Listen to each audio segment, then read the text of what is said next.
Conexão e Inteligência, um canal sobre espionagem, geopolítica, tecnologia e direito. Eu sou Denilson Feitosa, presidente da Associação Internacional para Estudos de Segurança e Inteligência, com pós-doutorado em Estudos de Inteligência, Segurança e Direito.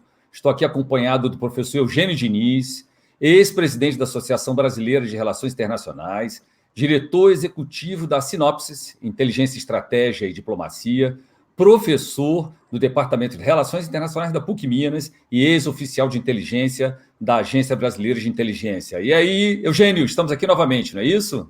Estamos aí, Denilson, firmes. Um novo episódio cheio de emoções. Nós vamos começar... Tantas emoções. Tantas emoções. Nós vamos começar mostrando toda uma rede mundial de interceptação de comunicações privadas, comerciais e governamentais. E isso a partir de um filme que está disponível na Netflix, está disponível na Amazon Prime, que é o filme Segredos Oficiais. Ele é um filme muito interessante para quem está envolvido com esses temas, né? É baseado em fatos reais, né? Ou seja, realmente aconteceu, né, em linhas gerais, o que se encontra descrito ali. Esse filme é Official Secrets, ele foi lançado em 2019, tem direção de Gavin Hood, e representa ali, procura representar a vida da Catherine Gunn, que trabalhava na agência de interceptação de sinais ali do Reino Unido, né, da Grã-Bretanha, que é o GCHQ, né, Government Communication Headquarters.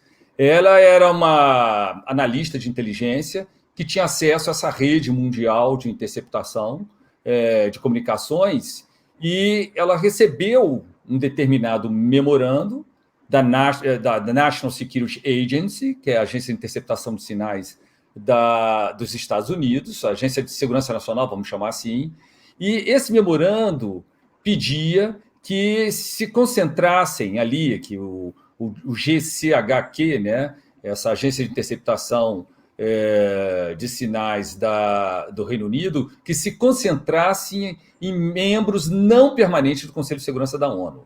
Então, esse memorando se concentrasse nas suas comunicações, tentando descobrir alguma coisa, né, que desse vantagem na negociação ali dos Estados Unidos perante o Conselho de Segurança da Organização das Nações Unidas, para que a ONU editasse uma resolução possibilitando a invasão do Iraque ali em 2003, sob a alegação de que haveria armas de destruição em massa, mas precisamente laboratórios móveis de armas biológicas. E, com base nisso, os Estados Unidos queriam entrar na guerra, com base nesse relatório de inteligência que havia essas armas de destruição em massa. Essa analista, quando recebeu esse memorando e tinha essa função de fazer isso, ela começou a achar que o Reino Unido não podia entrar nessa guerra porque essa guerra não tinha justa causa. Essa é a visão dela. Nós não estamos nos posicionando em relação a esse conflito, mas relatando essa história, que é uma história real, está publicada nos jornais, serviu de base a um livro, né, que é O Espião que Tentou Parar a Guerra, né, vamos dizer assim, traduzindo o título em inglês, e vamos deixar aqui nas referências depois esse livro, né, da Marcia e Thomas Mitchell, que ela decidiu fazer o quê? Ela decidiu vazar esse documento, porque ela achou que as evidências, né, a inteligência que havia sobre a existência de armas de destruição em massa no Iraque não eram fortes o suficiente, e que essa guerra, entre aspas, vamos falar numa linguagem mais popular, não teria justa causa, não teria uma base legal para que o Reino Unido se unisse aos Estados Unidos e aliados e fizesse a invasão, que haveria outras alternativas. Era uma jovem, né, fluente em chinês, porque ela viveu até a infância, até os 16 anos na China, e também tinha aprendido japonês, enfim, e tinha ali essa função de examinar essas comunicações. E qual é a ideia? A ideia era descobrir o que houvesse. Inclusive, se houvesse algum podre, entre aspas, que era assim que era conhecido, né, dirty tricks, né, vamos dizer assim, os truques sujos, né, da área de inteligência, que qualquer coisa que pudesse servir. Qual é a opinião, a tendência, e se fixando nos membros não permanentes, ali em Camarões, Angola, Chile, Bulgária, tentando criar ali uma maioria de 9 votos para aprovar essa resolução. Ela acabou vazando isso para um jornalista, né, Martin Bright, do The Observer, um jornal, que acabou investigando isso, publicou essa matéria, isso acabou trazendo ao mundo que havia essa dúvida, mas ainda assim a ONU acabou não fazendo acabou não editando essa resolução, mas ainda assim os Estados Unidos, com o Reino Unido e aliados, entraram na guerra. E tem vários altos e baixos nisso, né? Eu não vou contar a história toda, mas ela acaba sendo processada pelo Crown Prosecution Service, o serviço, seria o Ministério Público da Coroa, vamos chamar assim, né? Do Reino Unido, e tem vários jogos, e vocês vão entender melhor essa matéria, esse filme, porque ali tem várias referências sobre a inteligência. Ali no filme fala, então esse memorando aí é o Acordo Yukusa. Yukusa é um acordo muito famoso, o Yukusa Agreement, UK, de Reino Unido, né, e USA, de Estados Unidos. E esse Yukusa, que surgiu lá na Segunda Guerra Mundial, inicialmente ali em 1941, com um acordo secreto, os decifradores, né, o code breakers, aqueles que quebravam os códigos dos inimigos, foi evoluindo, foi confirmado novamente ali em 1943, e em 1946 se tornou de verdade, que era um acordo que faria a interceptação das comunicações da União Soviética e os aliados da União Soviética no bloco leste ali, europeu. Esse Yukusa, esse é o fio condutor que nos permite ver para onde isso tudo foi, porque ali no filme, o filme está se passando em 2003. Em 2003, esse acordo de Yukusa, ele já tinha evoluído muito. Dali, eles trouxeram para dentro do acordo, além dos Estados Unidos e do Reino Unido, trouxeram para dentro do acordo o Canadá, trouxeram a Nova Zelândia e a Austrália. E aí eles passaram a ser chamados de 5 olhos, os famosos Five Eyes. Porque para você conseguir interceptar o globo terrestre inteiro, a Terra inteira, você precisa de países posicionados ao longo de toda a esfericidade da Terra. Essas interceptações eram interceptações satelitais, porque a maior parte das comunicações do mundo, de telefone, de longa distância, passava pelos satélites. Eles tinham a capacidade de interceptar fax, comunicação de voz pelo mundo inteiro. Esse Five Eyes, acordo Yukusa, evoluiu para esse codinome Five Eyes, evoluiu para uma coisa muito mais ampla, que foi o Echelon, um sistema global de interceptação de comunicações privadas, porque originalmente eram comunicações diplomáticas e militares desses países que eram os adversários, mas foi evoluindo para comunicações privadas, para espionagem industrial. Aliás, a legislação dos Estados Unidos permite isso, existe legislação permitindo usar a inteligência para fins econômicos, né? O governo dos Estados Unidos tentando favorecer as suas próprias empresas, né? As suas grandes empresas. E o Echelon era uma coisa que era negada pelos países, aos poucos os países foram revelando que participavam do sistema global de comunicações. É interessante notar que o primeiro-ministro da Austrália, né, já existia o acordo, fazia parte, mas o primeiro-ministro foi saber muito depois que ele fazia parte de um acordo secreto, né? Isso tudo é uma história bastante interessante. E o Echelon, o Parlamento Europeu se incomodava muito isso, porque achava que os Estados Unidos, os Five Eyes, usavam isso para fazer interceptação, tentando obter segredos econômicos, industriais, de empresas, de governo, situados na própria Europa, apesar que esse acordo, esse Echelon, depois foi integrando a Alemanha, foi integrando países nórdicos nele, mas esses outros países eram chamados de terceiras partes, terceiros integrantes. Eles não tinham acesso automático a tudo, como esses 5 do Five Eyes, dos 5 olhos, né? E a União Europeia, incomodada com isso, o Parlamento Europeu fez uma investigação em 2000 e 2001, produziu um relatório imenso, gigantesco esse relatório, está disponível, nós vamos colocar o link aqui, tem em inglês, tem em português, nós vamos colocar o link aqui para quem está interessado na matéria. E o relatório, finalmente, ele foi publicado ali em 2001, julho de 2001, mas o que aconteceu? Não repercutiu no mundo. O mundo não se deu conta, o cidadão comum não se deu conta que suas comunicações podiam ser interceptadas. Diplomatas, empresas, indústria, governo. Por quê? Porque logo em seguida ocorreu o 11 de setembro, né, em 2001, que alterou a geopolítica do mundo, que foi aquele ataque, né, conhecido muito como ataque às Torres Gêmeas, né, e aquilo alterou completamente a geopolítica do mundo. Os Estados Unidos entrou na guerra ao terror e editou novas legislações, por exemplo, o Patriot Act, né, que permitiu expandir mais ainda isso tudo. Aí chegamos lá em 2013. Em 2013, o que aconteceu? A internet ela evoluiu, né? As comunicações de voz, fax, usando esses sistemas satelitais, foram reduzindo cada vez mais. E foram surgindo outras formas de se comunicar com fibras óticas, né? Por meio de cabos submarinos, internet e aí por diante. Então, esses Five Eyes foram evoluindo para o mundo, para um espaço cibernético, que envolve todo esse restante de comunicação não apenas a comunicação satelital. E aí evoluiu para aquilo que Edward Snowden divulgou em 2013. Né? Lembrando, Edward Snowden ele era um subcontratado, empregado, que trabalhou na National Security Agency, na CIA, na CIA nos Estados Unidos. Depois ele desertou dos Estados Unidos, isso aí tem filme, tem livro sobre isso, e ele divulgou para o mundo, em 2013, algo que era, ou seja, qualquer coisa que imaginassem que o Echelon era, os Five Eyes tinham capacidades extremamente superiores. Acredita-se que eles consigam interceptar cerca de 1 bilhão de pessoas ao mesmo tempo. Tem muita história para a gente contar para frente sobre isso, mas as capacidades de um sistema global de interceptação das comunicações evoluíram demasiadamente. Ali dentro ficou muito famoso um componente disso, que é o PRISM. PRISM, em inglês, é prisma, capaz de interceptar as comunicações estacionárias no território americano e nas grandes empresas que foi fazendo fez acordo com a Microsoft. Não é um acordo com a Microsoft propriamente, né? Existe uma corte, né, chamada FISA Court, que é Foreign Intelligence Surveillance Act Court, a corte da lei de vigilância da inteligência estrangeira. Então, com isso aí foi tendo acesso a Microsoft, a Google, a Skype, ou seja, uma quantidade imensa. Até a Apple, lá em 2012, também passou a ter acesso.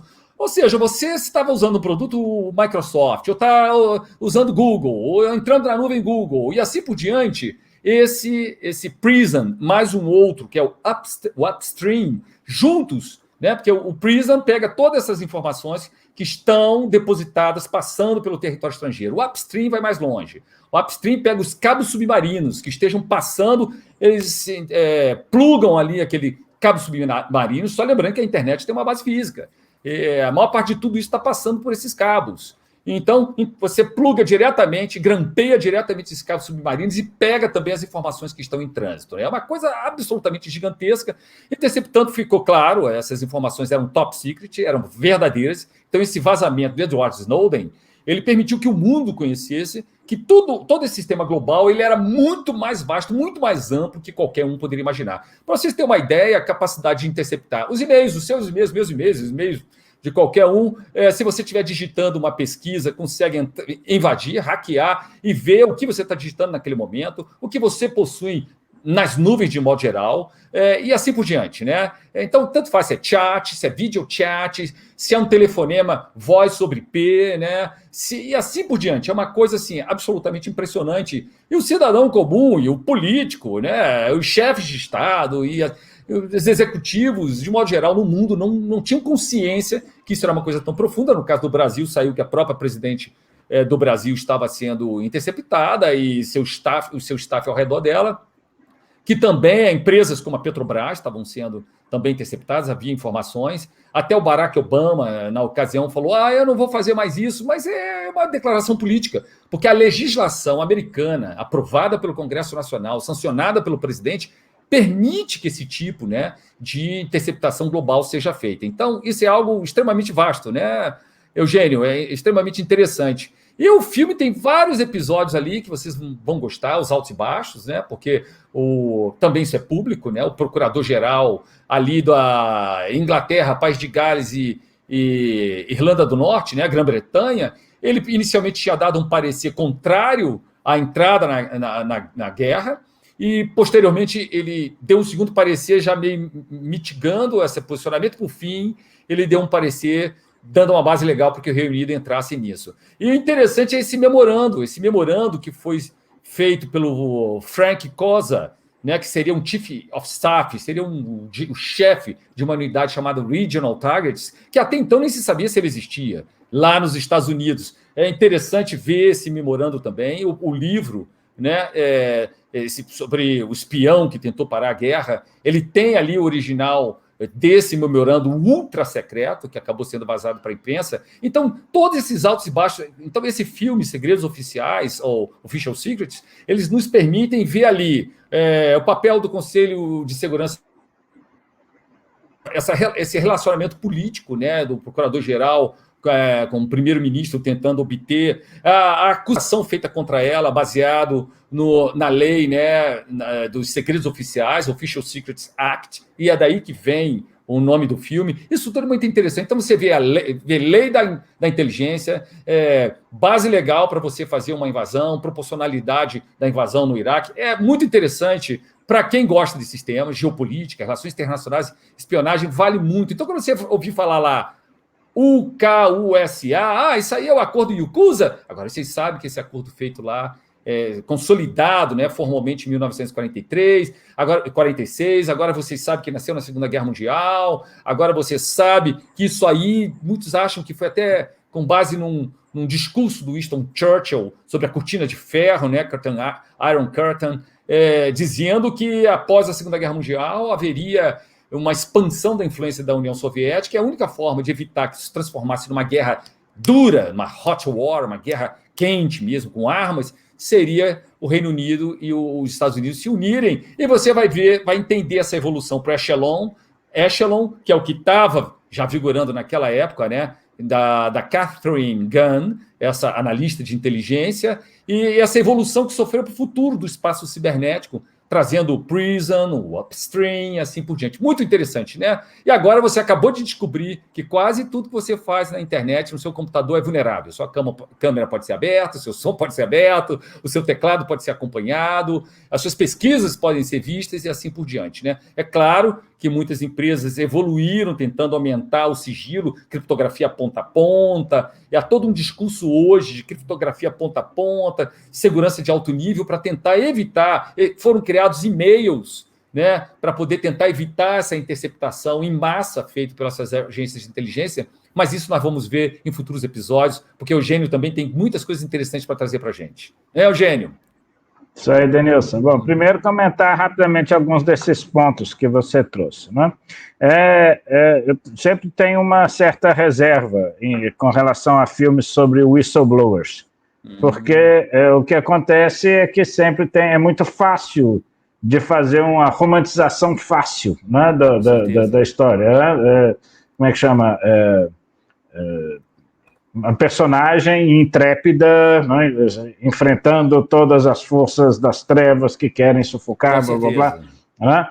Em alguns casos, há uma grande dose de veracidade nisso, em outros casos, menos, mas sempre cria um material muito chamativo, né? Com certeza. Para esses filmes. E mesmo em alguns... É por isso que nós não estamos nos posicionando sobre isso. Claro. Não estamos aprovando a Catherine Gunn ter divulgado. Whistleblower, para quem não sabe, é um nome em inglês para, vamos chamar assim, o delator, né? Aquele que dá qualidade.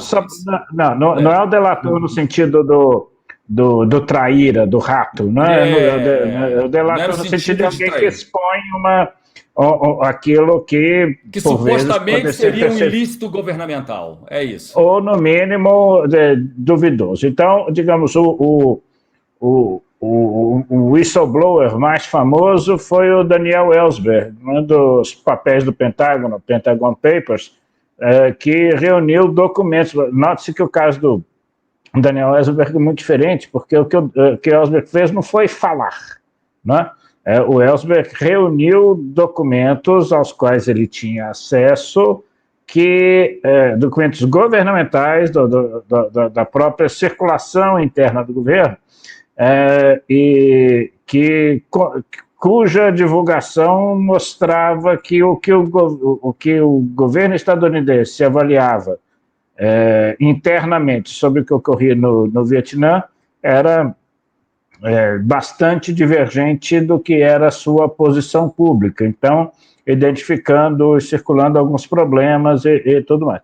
Existe sempre um cuidado que a gente tem que ter. Por quê? Porque existe um problema que frequentemente não é percebido quando a gente lida com situações de vazamento de inteligência ou mesmo de whistleblowers. Dificilmente, ao contrário de outras situações em que, por exemplo, se eu tiver divulgar uma história sobre você, Denilson, sobre alguma coisa que eu sei, ou uma coisa que eu inventei, ou que eu sei parcialmente, ou eu divulgo documentos parciais, selecionados, que apontam uma visão para as quais você possa ter evidências contestatórias, frequentemente, e você então produziria, né, disponibilizaria ou mostraria essas evidências contestatórias, frequentemente agências de inteligência ou de investigação estão...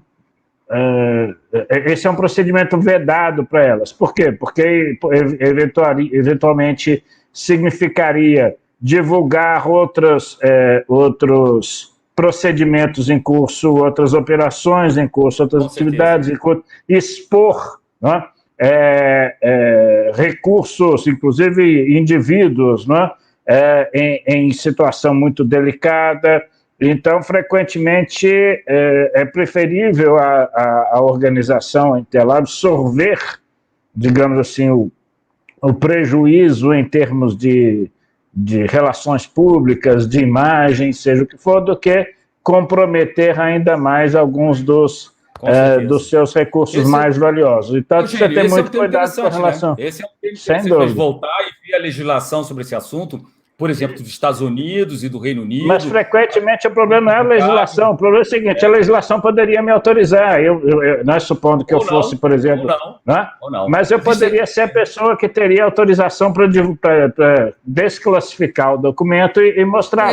Mas, eventualmente, prefiro não fazer. Mas é interessante ver isso. Quais são as punições possíveis, se é uma justificativa ou não, as questões que implicam para o país. Você pode deixar um país frágil quando você traz alguma coisa. Pode espoliados, pode expor talvez agentes. Talvez aquele que tenha feito o vazamento, ele não tenha ciência de tudo que está em jogo, e só aquela peça de informação que ele produziu. Tem muita coisa em jogo, por isso é que hoje...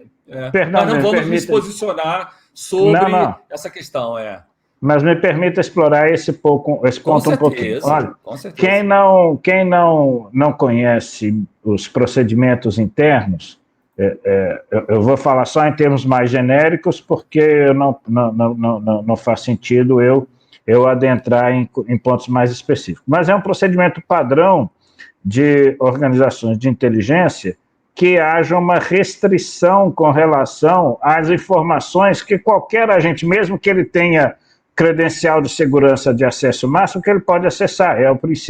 São dois princípios, né, que são muito interrelacionados. É o princípio da compartimentalização da informação, exatamente para evitar, né, que um eventual vazamento, um eventual dano, um eventual descoberto, uma eventual infiltração traga riscos exponenciais, né, a operações, ou exponha o sigilo governamental com muita amplitude, mas também o princípio da necessidade de conhecer. Em princípio, se você é um agente de inteligência envolvido numa determinada atividade, numa determinada busca, numa determinada operação para obtenção de informações relacionadas a um determinado assunto, mesmo que você tenha credencial de acesso máxima, você só pode acessar a informação que você consiga mostrar que você precisa. E aí quem diz que aquele ter acesso, sabe de tudo para poder fazer aquele vazamento. Às vezes ele está achando que é só aquilo ali, e existe uma outra fonte. O que acontece é que você não vai ter acesso ao quadro geral, inclusive, eventualmente, a informações... Entendo a informação. E a visão, inclusive, você talvez não tenha acesso, essa pessoa talvez não tenha acesso, um pouquinho disso, a informações que, por exemplo, desmintam algumas das coisas que estão colocadas ali, e aí, inclusive, há comprometimentos muito severos a uma série de coisas. Mas o ponto que eu iria chamar a atenção aqui, principalmente, é o seguinte: com relação a política, digamos, chamemos a política interna do Five Eyes, não é? Ou, digamos assim, do seu relacionamento. Há hoje uma tensão muito grande internamente aos Five Eyes, né? Na verdade, deveria ser 10 Eyes, né? São 5 membros, supostamente com 2 olhos, né? Cada um. Mas que é o seguinte: a Nova Zelândia, Nova Zelândia apoia e participou muito ativamente das negociações relacionadas ao Tratado de Proibição de Armamentos Nucleares, o qual o Brasil se empenhou muito. Foi aprovado no âmbito da Assembleia Geral das Nações Unidas, mas ele evidentemente não tem obrigatoriedade, uma vez que ele não foi aprovado, não é uma decisão do Conselho de Segurança, né? Então ele só é válido para os membros que o assinarem e ratificarem. Mas ele já entrou em vigor.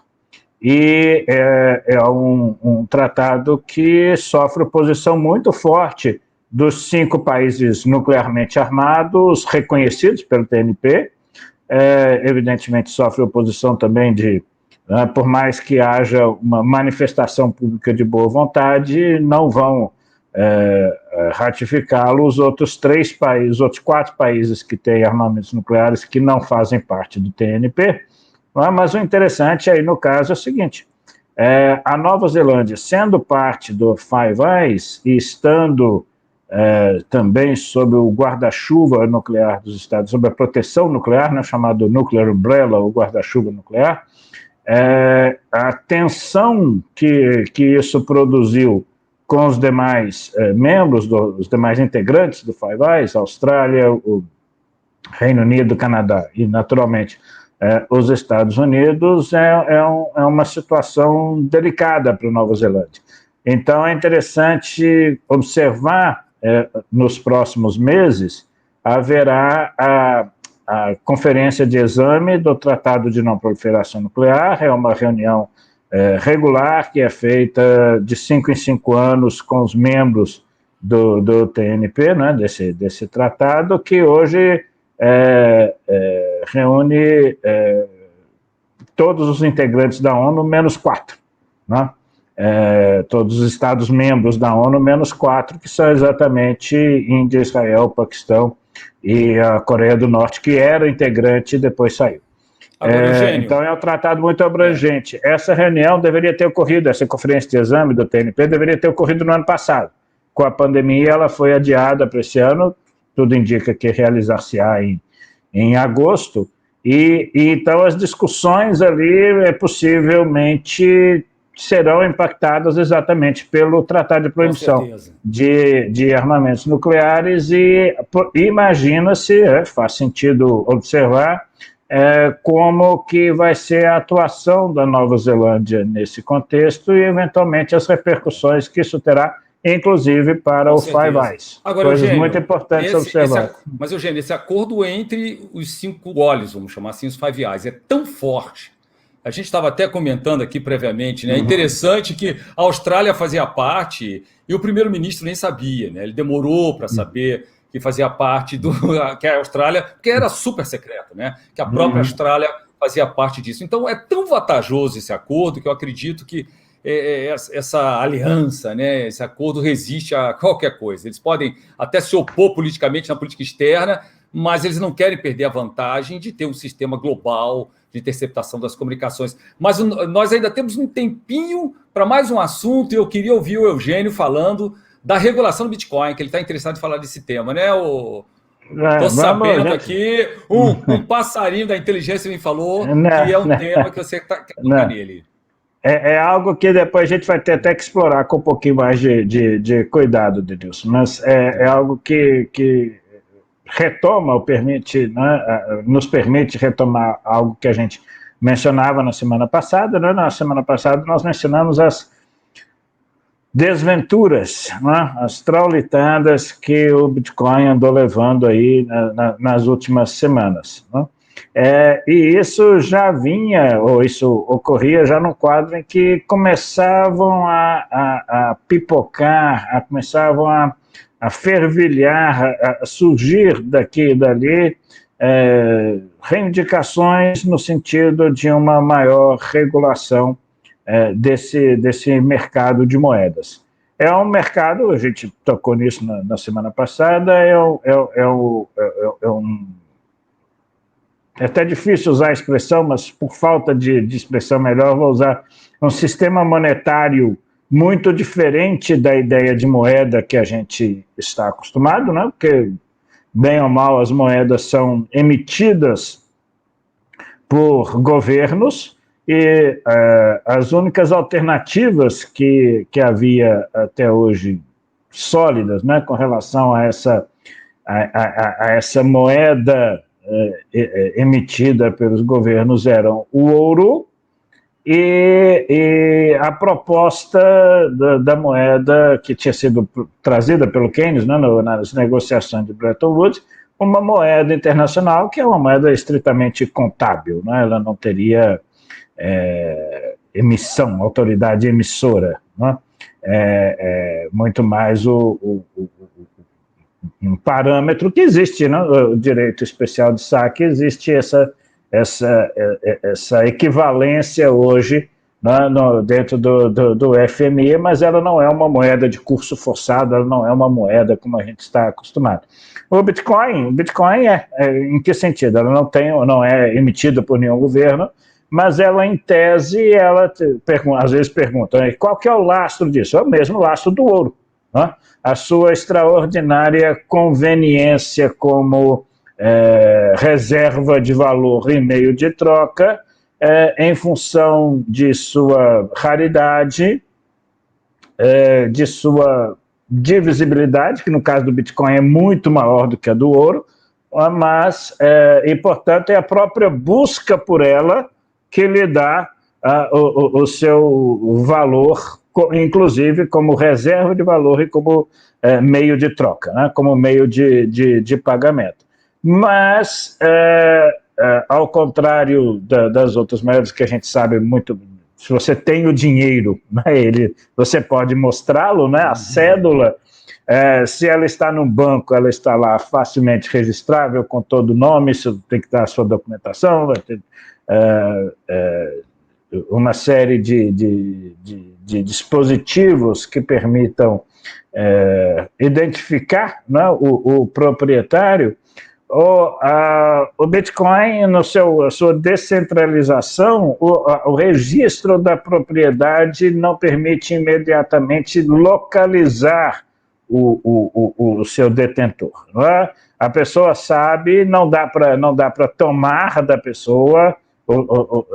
É difícil a gente explicar aqui como é que funciona o procedimento do blockchain, de todo digamos assim, dos livros caixa distribuídos pelos diversos computadores com seus procedimentos de sigilo, de quebra-cabeças digitais complicadérrimos, mas o fato é que, pela dificuldade de identificação precisa do proprietário do ativo monetário Bitcoin, ela é uma moeda muito utilizada em transações ilícitas, é uma moeda muito importante no financiamento ao terrorismo, então, frequentemente...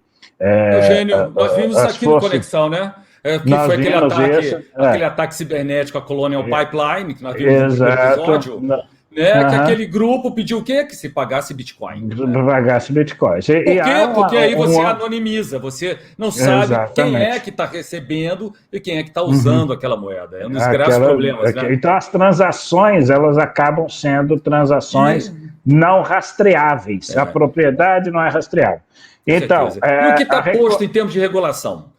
Caminhando para isso.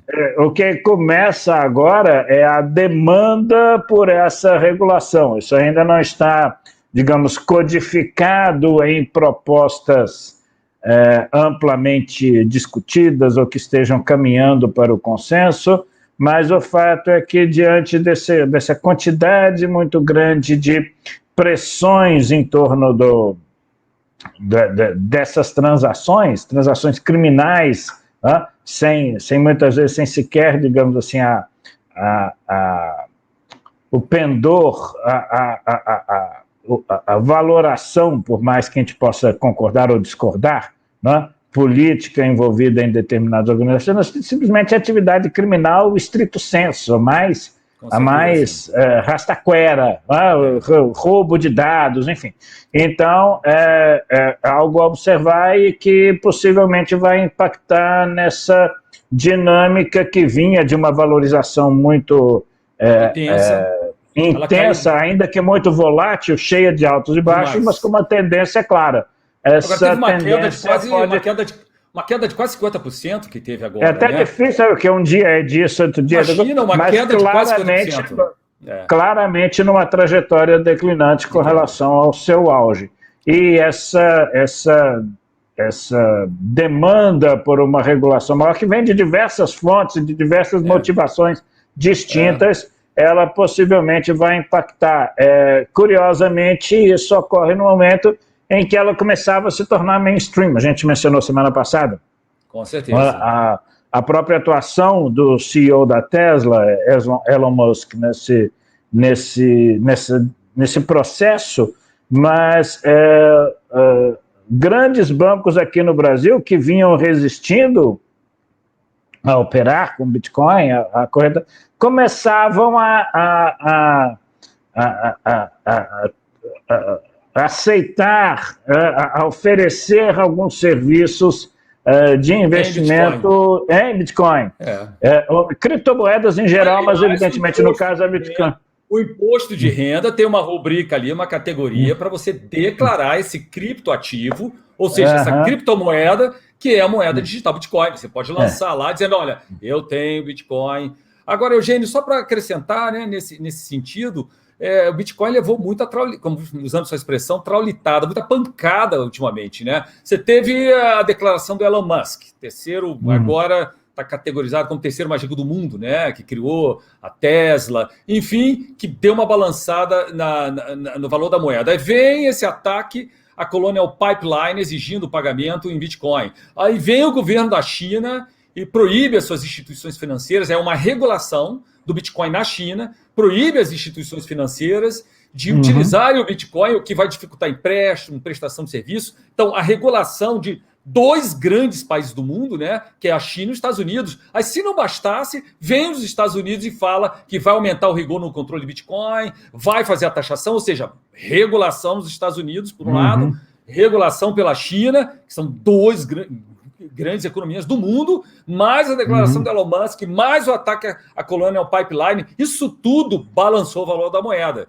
Agora, de qualquer forma, no longo prazo, essa moeda ainda possibilita você, se você tiver paciência, né, e não ficar colocando seu dinheiro, investindo todo em Bitcoin, fazer investimentos menores para que você possa se manter se houver essa oscilação até que se estabilize. Os grandes investidores falam que no longo prazo essa moeda ainda tem sobrevivência e que ainda pode valer a pena, né? Mas, enfim, a gente tem que ver. Mas assim, foi muito atraulitada, né? Muito atraulitada. E ela tem esse outro problema que a gente comentou na semana passada, que é o problema da gigantesca demanda por energia no processo de mineração. Então, que a mineração é quase uma metáfora aqui no caso. Né? Não é a mineração no sentido de cavar. Né? É o processo pelo qual vão se extraindo unidades de Bitcoin em quantidades cada vez menores em função do esvaziamento do equivalente aos veios mais acessíveis, né, que seriam os com quebra-cabeças mais simples, agora precisa de uma grande quantidade. Então, agora, não confundir criptomoeda como Bitcoin com as moedas digitais que começam a ser lançadas por governos, né?